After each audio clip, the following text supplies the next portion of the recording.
I saw, I think the first thing was in CNN, they might have been the first to do the Aksum massacre, or it came out Amnesty and CNN picked it up.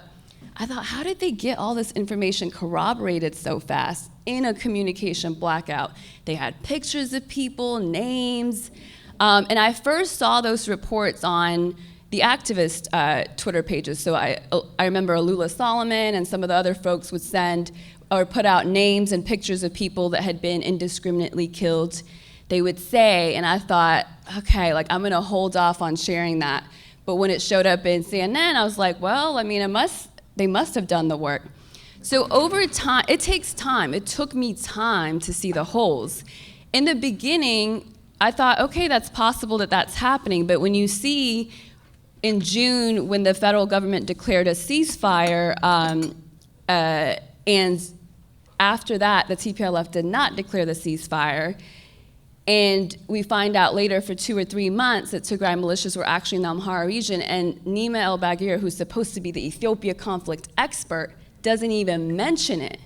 Now I know it's intentional, right? So even while I was working with the activists, I think if you ask some of them, they always probably knew like I was gonna defect, okay? Because I would have questions, and I would say, you know, people will say to me, TPLF hasn't done anything wrong, and I would say, come on. Like, it's a government that ran the country for 27 years. It's a minority government at that. How are you going to hold on to power without doing some stuff wrong, right? So, and then there'd be certain approaches that I would push back on, and so ultimately I started, like, I would always kind of dance in and out of the activism. Because I would go in, I would go hard. If you know me, I'm kind of a loudmouth in a sense. If I'm opinionated, I'm opinionated, whether I'm wrong or not. But at the time, you know, I would start working with them, and then I would sort of stop and really reconsider and reflect. I would say something on social media, or I would share some massacre stuff. I would engage in some of the ethnic stuff myself, and then I would fall back because I feel kind of bad. And so there was a lot of self-reflecting that was happening along the way. And it was probably around April or so when I just really started to disengage. And then in June, or for I'd say like a couple of months there, a month or two, people would say, why are you being silent? Why are you not talking about the Tigray genocide? And I just wouldn't respond.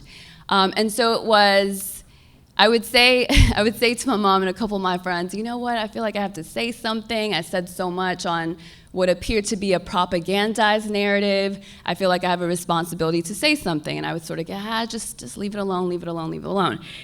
When in June the ceasefire was declared, I retweeted that, I think from the AP, and then I said, now will be a telling time. If the TPLF does not declare a ceasefire, then we know what this was about. They didn't declare a ceasefire. There was a lull in the reporting for a couple of months. And then one BBC article documented some huge fight between Tigray militias and the federal forces in the Amhara region. And one side said 6,000 died on the other side, and then the other side said 4,000 died on the other side. That's 10,000 lives. One article. Like, if that happened, 9/11 happened, obviously not the same thing, but if you look at the numbers of the people that died, every year we commemorate it, as we should. But 10,000, and there's one article, nobody blinks, they just move on.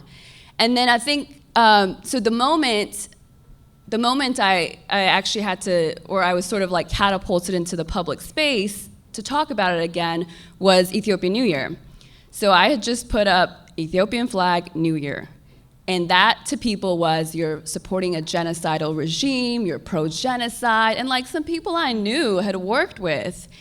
And so I thought to myself, oh my gosh, my silence is actually consent, really, in a sense. I thought that they would sort of see that I'm not talking anymore, and maybe they would adjust their thinking or the activism. I would talk to a few of the activists, and the ones that I sort of believed could do better, and would say, you guys have to tone down this rhetoric. Saying Shatopia is not going to help anything. And so when I got that sort of response, then I followed up with just being like, asking some questions I'd been wanting to ask.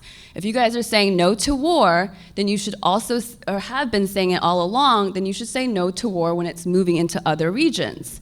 Just because I use this flag, it's the only Ethiopian, internationally recognized Ethiopian flag. It is Ethiopian New Year. It does not mean I consent to the suffering of one group or the other. And that was, you know, I'm sure if they knew how much worse it would get, they would probably just let me have that moment. But when I did that, I was in a group chat with some of the activist folks and just people in the community. I think they forgot I was in the group chat. And one of the people shared the post and said, used some choice words. She's saying we're expansionists, unfollow her, said a bunch of other things. I waited for a minute and I said, hey, I'm here, by the way. Like, someone else actually said, I think she's in here. And I said, yeah, I am in here. So that's sort of aggressive response. And then let me fast forward, because I could talk forever about this. Once I started becoming more vocal, they started a petition to get me fired from my job, saying I'm pro-genocide. And that should let you know how, I mean, anybody can be pro-genocide at this point, right? If you just ask a question, then you're pro-genocide. So it really puts into question the genocide narrative if I can be pro-genocide.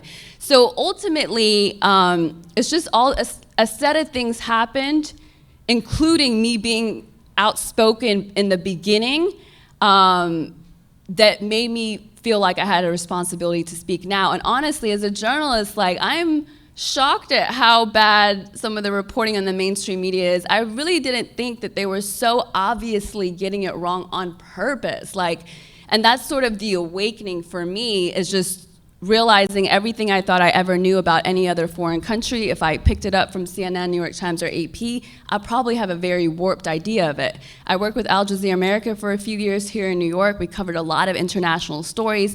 And now I go back and think the way that that was framed was probably incorrect, just because I know it's incorrect on the Ethiopia conflict. So long story longer, that's sort of the route that got us to this point.